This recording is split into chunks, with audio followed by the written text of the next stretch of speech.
chegando na fatídica marca de 80 mil mortes. Enquanto isso, o governo Bolsonaro continua, apesar desse período em que o Bolsonaro está quieto, né? Desde a prisão do Queiroz, o Bolsonaro deixou de fazer as suas provocações cotidianas e procura se ajeitar, né, com a maioria do Congresso, via Rodrigo Maia, se ajeitar com o Supremo, se ajeitar com as instituições que estão aí. Todas elas, é bom lembrar, responsáveis pelo impeachment da Dilma e pela prisão do Lula. Supremo, maioria do Congresso, né? E que hoje, como o empresariado apoia a política de terra arrasada que o Bolsonaro está fazendo em cima dos trabalhadores e do povo pobre, beneficiando as empresas e os bancos, né? Bolsonaro continua aí, se sustenta. Mas a primeira coisa que eu queria compartilhar com vocês é que já no final de 2019, gente, as instituições do capital, do imperialismo, Banco Mundial, Fundo Monetário, OCDE, já estavam acionando um sinal de alerta que o mundo ia entrar numa grave depressão, numa recessão econômica. O próprio funcionamento do capitalismo nas últimas décadas nem bem superou a crise de 2008, não superou, já se anunciava uma crise maior para esse ano de 2020. Quando interveio a pandemia, né? Então, a pandemia é importante que a gente registre, isso foi debatido na plenária nacional do DAP, não foi a detonante da crise do capitalismo que a gente vive em todo o mundo hoje. Ela acelerou os elementos que já estavam em gestação. E mais do que isso, ela demonstrou, para quem não quisesse ver, a incapacidade do sistema capitalista, que provoca uma concentração de renda extraordinária em todo o mundo, né, onde os ataques a direitos conquistados com árdua luta pela classe trabalhadora são generalizados, apenas agudizou, né, fenômenos que já vinham pelo próprio funcionamento, entre aspas, normal do sistema capitalista. 2019 também foi marcado por grandes explosões e revoltas populares. Aqui no Chile, né? Nosso país irmão aqui da América do Sul. Na Argélia, que ficou quase o ano inteiro manifestações de rua, né? Na França, com o fenômeno dos coletes amarelos e depois uma grande greve geral contra uma reforma da Previdência, como todos os governos gostam de fazer, né? Para entregar as aposentadorias para os bancos, né? Para o capital privado, liquidar os sistemas públicos de aposentadoria, né? Isso é um fenômeno mundial, e havia resistência, levantes, mobilizações de massa em vários cantos do planeta, no Líbano, no Iraque, né? Numa situação em que a própria existência do governo Trump nos Estados Unidos era um fator de crise, né? Porque as próprias instituições mundiais que os americanos construíram, os estadunidenses, desde o final da Segunda Guerra Mundial para assegurar sua hegemonia, com a política do Trump de America First, Estados Unidos em primeiro lugar, passaram a ser abandonadas pelos Estados Unidos, deixou de financiar várias, até o OMS, os Estados Unidos parou de pagar agora, né?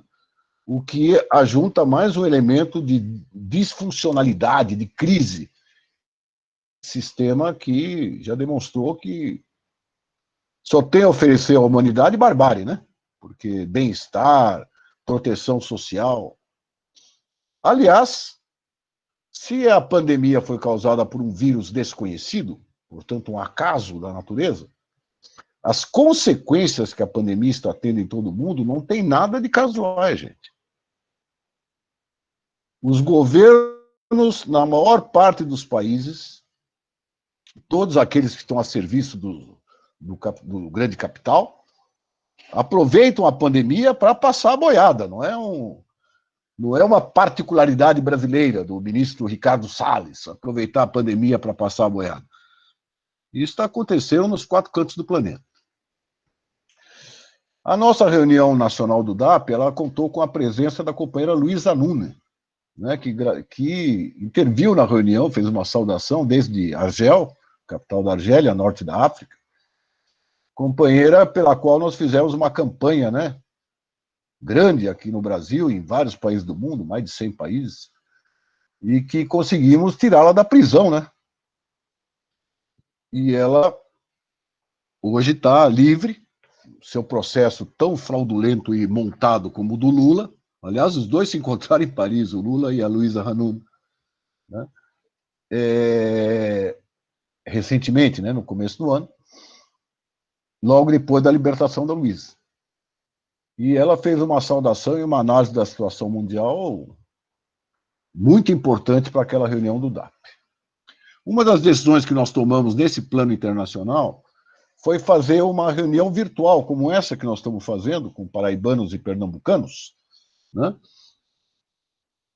das Américas. E fizemos essa reunião no dia 5 de julho, reunião muito importante. Os companheiros da comunicação do DAP nacional estão trabalhando, né, a reunião para fazer uma divulgação pelas redes, né? Uma reunião que reuniu com 27 companheiras de 9 países das Américas: Argentina, Brasil, Chile, Equador, Guadalupe, Haiti, México, Peru e Venezuela. Uma companheira sindicalista em Chicago, nos Estados Unidos, não pôde participar porque foi atingida pela Covid-19. Né?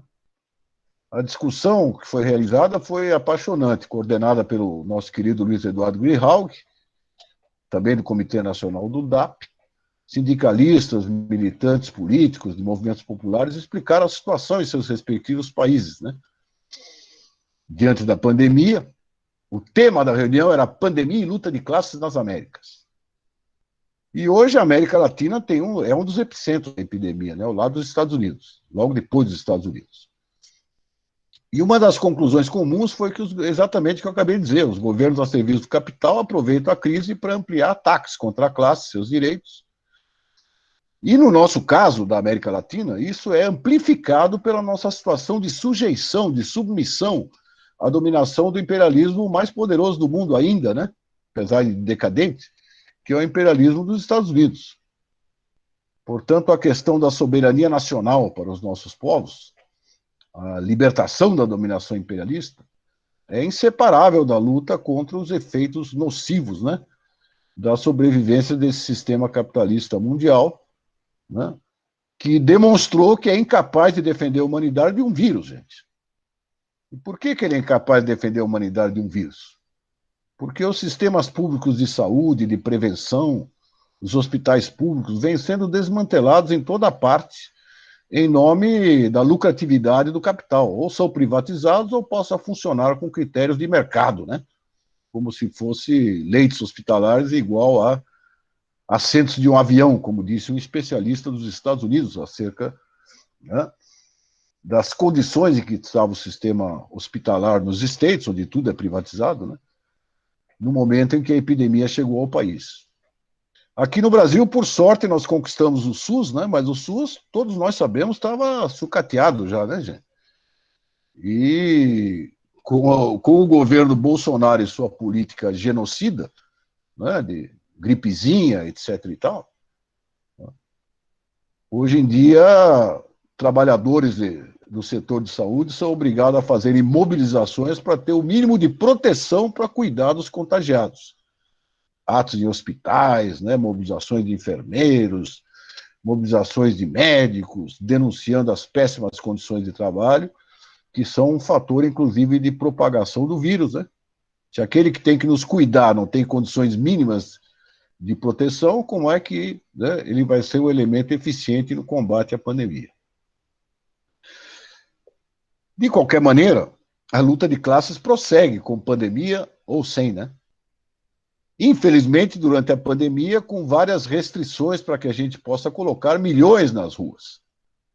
Mas nós temos apoiado, como DAP, iniciativas que retomem as ruas com cuidado, com distância, com máscara, álcool gel, etc. e tal, para levar o combate contra o governo Bolsonaro, né? Hoje, no Brasil, a principal medida de ordem política para combater a pandemia, defender os empregos, os direitos da classe trabalhadora e as condições de vida do povo pobre, é se livrar desse governo Bolsonaro. O DAP já tinha adotado essa posição desde o Congresso do PT do ano passado, outubro do ano passado, colocando na discussão que era necessário que o partido tivesse uma diretriz política, não propriamente uma palavra de ordem, né? Porque tinha um debate sobre a palavra de ordem fora Bolsonaro desde aquela época. Né? Mas o partido tinha que ter uma diretriz política. Ele não ia se chocar com gente que está gritando fora Bolsonaro, mas qual é a diretriz do partido? É a luta pelo fim do governo Bolsonaro. Porque impeachment com o atual Congresso é difícil, né? Pela sua composição. Só com milhões nas ruas, o que a pandemia constrange. Né? E impeachment, tecnicamente, o Mourão assume, né, gente? Se a gente pudesse escolher, era melhor anular a chapa, como está o processo no TSE, anular a chapa Bolsonaro-Mourão, pelos crimes eleitorais que eles cometeram, e convocar novas eleições, né? E se dependesse do DAP, o Luiz Eduardo Grijalva é um dos principais campeões dessa tese, né? Não basta simplesmente também trocar os políticos, seria necessário uma reforma profunda nas instituições brasileiras que estão apodrecidas. E isso só uma Constituinte soberana poderia fazer, né? Dar a palavra ao povo para dotar o país de novas instituições e para adotar medidas que efetivamente melhorem a situação estrutural, né, da nação brasileira, como reforma tributária, reforma agrária, todas as reformas que infelizmente até hoje não foram feitas e foram substituídas por contra-reformas, né, com ataques aos direitos, como foi a reforma da Previdência do Bolsonaro, e como são essa sucessão de medidas provisórias que o governo Bolsonaro decreta, e depois o Congresso dá uma maquiada, mas que mantém o seu caráter agressivo contra os trabalhadores. Como é, ao invés de, por exemplo, né, nenhuma demissão no período de pandemia, se liberou redução de salário com redução de jornada, suspensão de contrato de trabalho, e já são mais de 11 milhões de trabalhadores brasileiros que hoje vivem, né, uma situação de perda de poder aquisitivo, porque tiveram que entrar nesses programas de redução de jornada e salário, ou tiveram seus contratos suspensos, e tem que se amontoar nas agências da Caixa Econômica Federal para receber uma ajuda de R$ 600, que não atinge sequer o salário mínimo, e que só foi conquistada porque a oposição batalhou, porque o governo queria dar 200, né, na época. Então, uma situação extremamente difícil, mas onde a luta de classes continua sendo o motor da história. Gente. A classe inimiga está nos atacando. Nós temos que nos defender. E a defesa passa pelo combate contra o governo Bolsonaro. Né? Nós verificamos que no último período, principalmente na primeira quinzena de julho, nós tivemos algumas mobilizações pelo Fora Bolsonaro, mas, ao mesmo tempo, uma grande confusão, né? A profusão 15 minutos, Julinho. A profusão de manifestos em defesa da democracia e que contornam o problema do Fora Bolsonaro, gente. Então, hoje tem Tucano, tem turma do Ciro Gomes, tem um monte de gente falando em defesa da democracia, Movimento Brasil pela Democracia, Direitos Já e etc e tal, que atrai, inclusive, alguns petistas desavisados, né? E, nesse caso, o DAP saúda a posição do Lula, né? Que diz, escuta, que negócio é esse? Tenha santa paciência, que negócio é esse de movimento pela democracia, pelo Estado Democrático de Direito? É para reeducar o Bolsonaro e salvar a política do Guedes? Eu não vou assinar esses manifestos. Entretanto, alguns petistas entraram nessa barca, o que causa uma grande confusão, né, gente? Porque um monte de campanhas e manifestos e movimentos e que não tocam no problema-chave, que é o Fora Bolsonaro. Agora, no 10 de julho, tivemos uma mobilização nacional pelo Fora Bolsonaro. No dia 14, a entrega de mais um pedido de impeachment, já são quase 50. E o Rodrigo Maia fica sentado em cima, né? e que, falando francamente entre nós, não foi aquela Brastemp, né, gente? 10 de julho teve alguns atos de rua, né, em 18 capitais, geralmente com menos de uma centena de participantes, né? Muito aquém, por exemplo, do que foi as mobilizações espontâneas dos entregadores de aplicativo, das próprias torcidas, facções de torcidas, né, ligadas à esquerda, e que tinham marcado o período anterior, né, onde parecia que, a partir do assassinato do Floyd nos Estados Unidos, também o movimento negro saiu, né, às ruas, parecia que as ruas seriam retomadas pelas mobilizações. Mas no dia 10 de julho nós tivemos poucos atos, todos eles com conteúdo, fora Bolsonaro, defesa das reivindicações, e uma entrega muito mal organizada de mais um abaixo-assinado em Brasília, que reuniu cerca de 200 manifestantes, né, no dia 14 de julho próximo passado. Então, nós estamos numa situação em que as lutas se dão fundamentalmente na área de saúde, de maneira localizada, e quando a gente tenta centralizá-las, né, no movimento mais amplo pelo Fora Bolsonaro, se chocamos aí com manifestos ocos de conteúdo em defesa da democracia que não colocam o Fora Bolsonaro, né? Aí é fácil todo mundo assinar, né? Todo mundo é pela democracia. Agora, como tirar o principal empecilho à construção de uma nação livre, soberana e democrática, que é o governo Bolsonaro? Esse é o grande desafio que está colocado, não para o DAP, né? Para o movimento dos trabalhadores e dos oprimidos nesse próximo período. E certamente vai atravessar as eleições municipais deste ano, como eu já mencionei.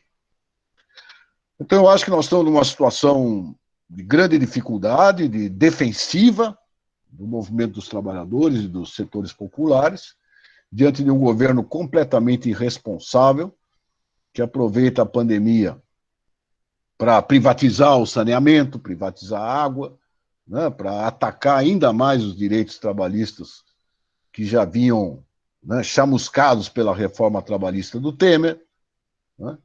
Agora o Guedes já fala em retomar a discussão da capitalização individual na Previdência, né, e quer inventar uma nova forma de contrato de trabalho que é diária, é o contrato diário de trabalho, mais ou menos na linha do trabalho intermitente, né, que foi adotado desde a época do Temer.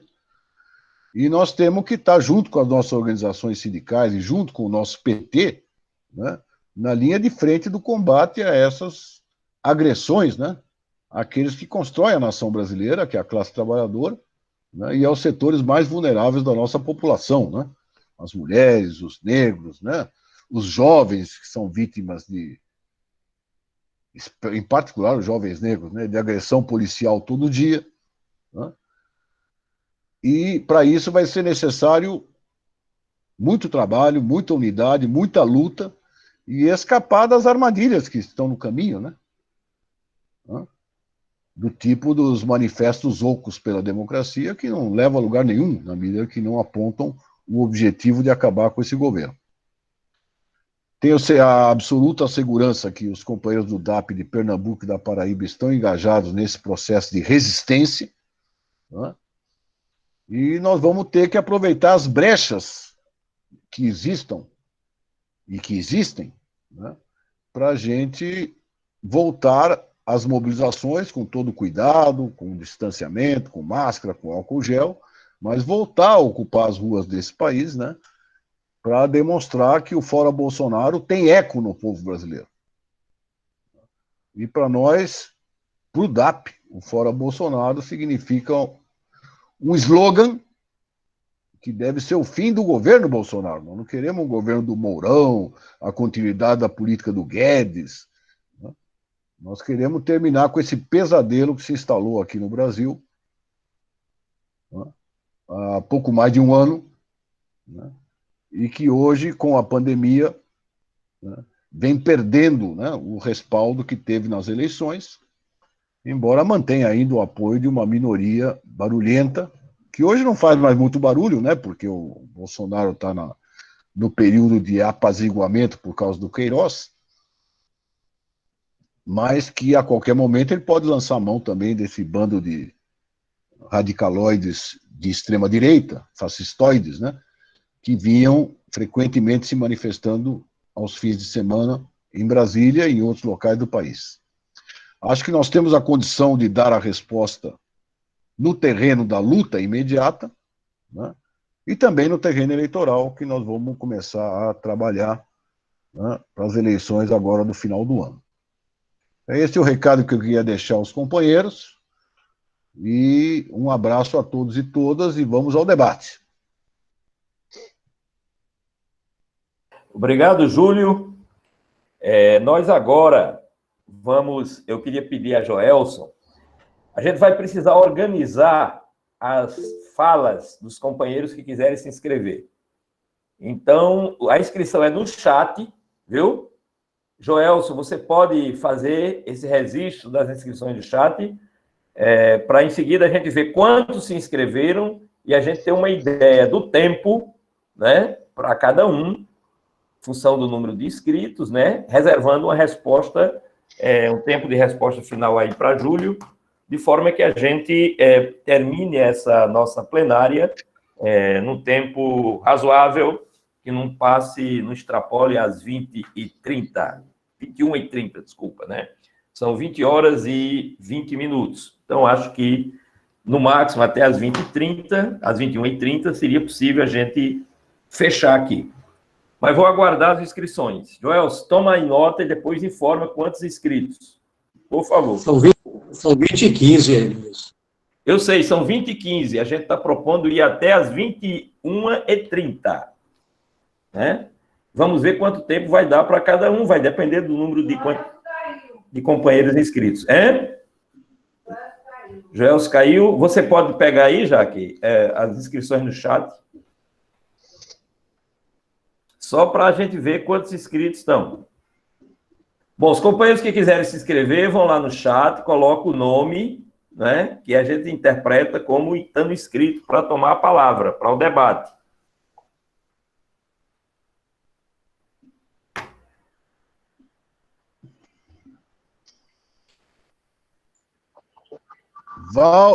Eu não sei se Jaqueline já viu, mas tem 6 inscritos até agora. Jaqueline está fazendo o levantamento, porque Joels caiu aí, da internet dele caiu, aparentemente, né? Então, vamos lá. Tem 7 inscritos na computação de Jaqueline. Mais Gisiane, Henrique, Fernando Ferro, Ailson Lopes, Walter Lins, André Jefferson, Geisiane e Tony. Geisiane está 2 vezes. Está lá em cima. Ela fez só um comentário. São 7 pessoas até agora. 7 inscritos até agora. Mais alguém, gente? Bom, só sendo esses que vão tomar a palavra, nós podemos dar aqui 7 vezes 4, 28. Tem mais 2. Vamos mais lá, 3. gente. Então, vamos lá. Vamos se emocionar aí. Quem quiser falar, o debate é livre. Mas tem que se inscrever agora. Acrescente meu nome aí, Adriano.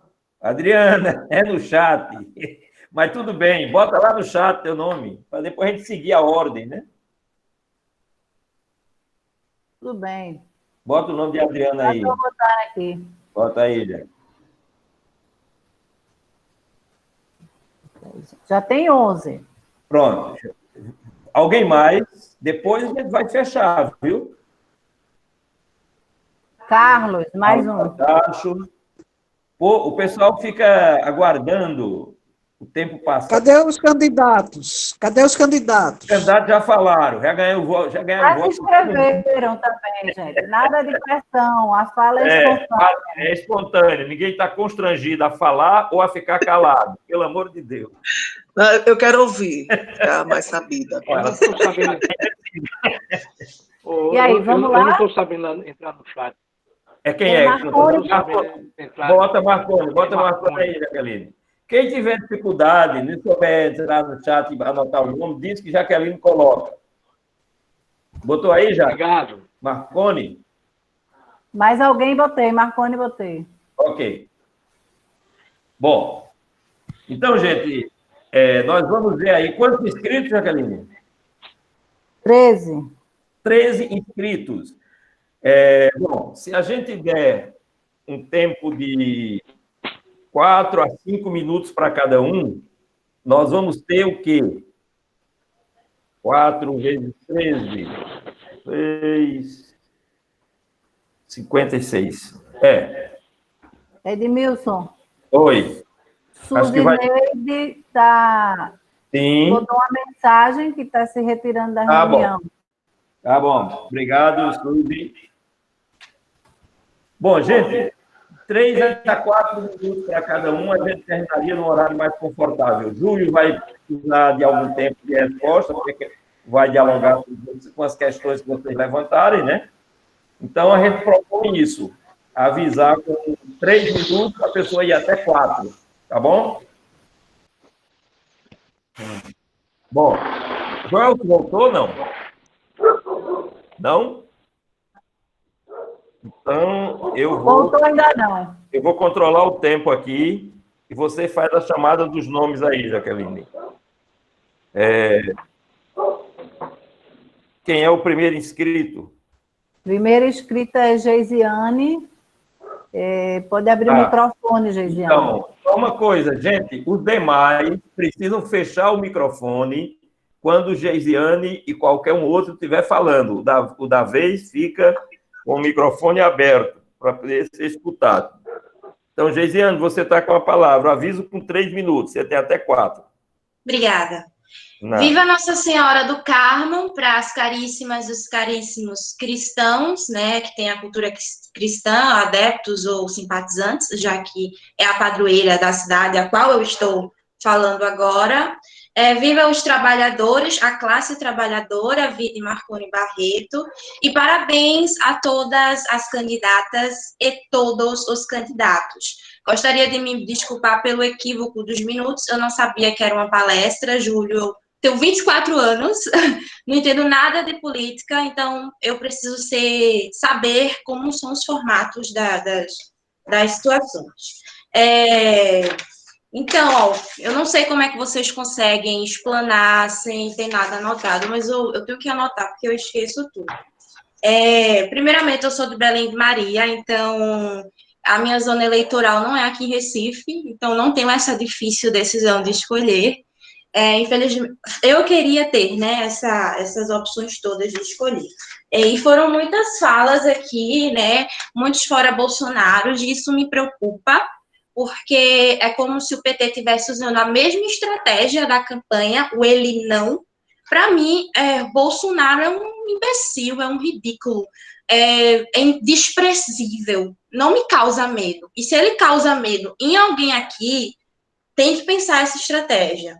Outra coisa, eu vi a saúde como pauta principal, e é muito óbvio que isso seja uma pauta principal, porque estamos numa pandemia, numa situação muito atípica, mas eu acho que a luta agora é muito mais do que luta de classe, sabe? A gente está numa luta moral. E para a gente vencer essa guerra moral, digamos assim, a nossa arma tem que ser a educação. E se a gente continuar fazendo aquela velha política, e aí eu não conheço ninguém aqui, tá, minha gente? Então, não levem nada para o lado pessoal, mas de desinformação ou de informação tendenciosa, ou enfim, eu não gosto desse negócio de manipulação de massas, né? Eu sou contrária a isso, compra de votos ou qualquer tipo de corrupção, né? A gente tem que se afastar disso, porque a gente tem que tirar esse registro ruim, né, do PT, enfim, né, que a gente chegou, né, levou a gente até onde a gente está hoje. Outra coisa, ai meu Deus, eu esqueci.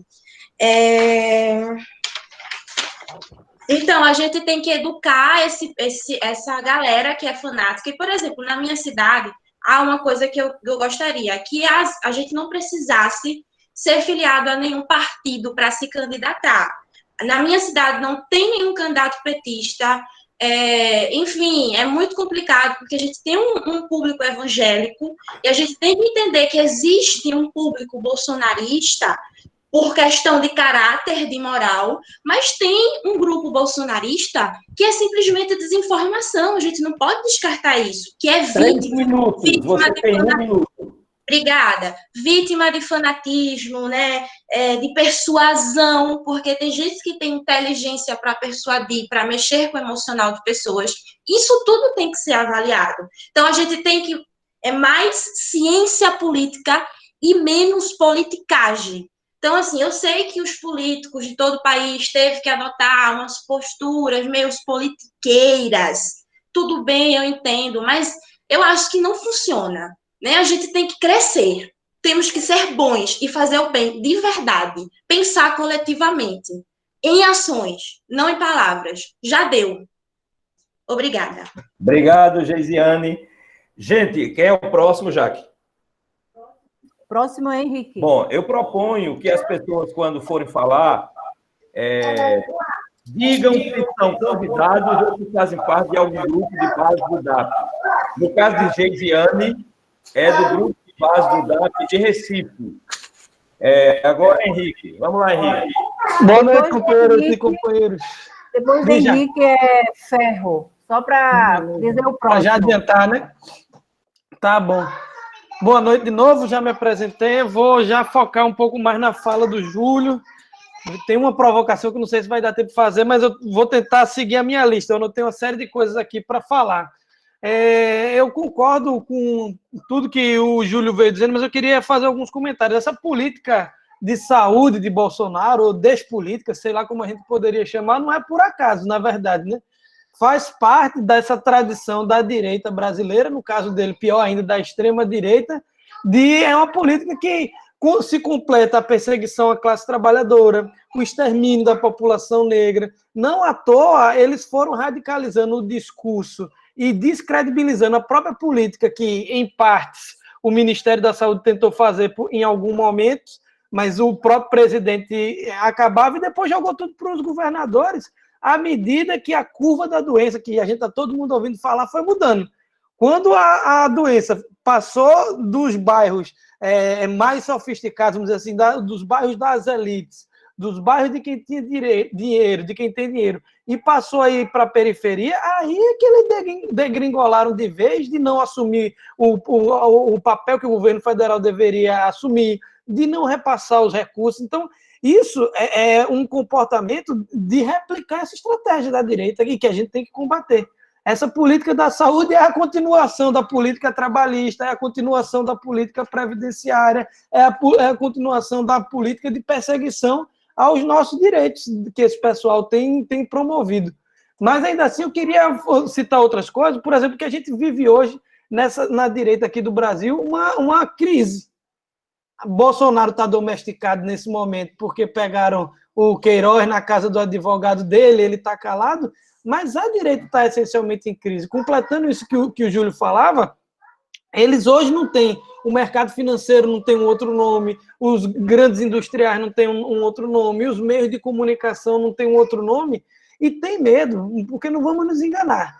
Talvez para eles fosse mais seguro tirar o Bolsonaro em certa medida e tentar manter o Mourão, que parece ser mais domesticado hoje em dia, mas é abrir precedente para uma crise institucional novamente, e que na cabeça deles pode nos beneficiar.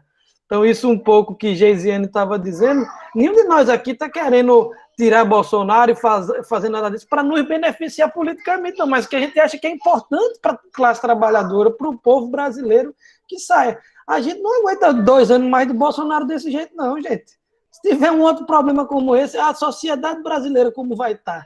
Assim, no convívio com o coronavírus, né, no pós-isolamento, porque a gente vai continuar convivendo com esse peste aí um tempo, não é brincadeira não, rapaz. A gente vai conviver com outros surtos, com problemas econômicos, com problemas sociais. Então, a gente precisa lutar, sim, para o fim desse governo todo. 3 minutos, Henrique. 3 minutos, okay. Falta um. Então eu vou dizer só mais algumas coisas aqui, dialogando um pouco com o Geisiane. Geisiane, eu tenho medo de Bolsonaro. Mas eu não tenho medo da figura dele, eu tenho medo disso tudo que está por trás dele. Eu tenho medo... Desculpa, gente. Eu tenho medo de como eles estão reagindo, de como eles reagiram até agora e de como eles podem reagir daqui para frente também. De que tipo de desmonte eles ainda vão promover, de que tipo de perseguição política eles ainda vão promover. Tenho medo das fake news, como você estava dizendo aí. Então, assim, mas eu queria só fazer bem rapidinho uma pergunta para o Julinho, para ver como é que ele está vendo essa questão aí do Império. Faça a pergunta, concluindo. Pronto, do Império Norte-Americano, querendo uma guerra aberta com a Venezuela, que se ventilou hoje, aí o pessoal falando. E uma última coisa, professor. Candidatura sem filiação, Geisiane, parece uma boa ideia, mas despolitiza e personaliza o debate político. Termina sendo algo muito ruim para a gente, que quer uma política mais democrática, mais participativa.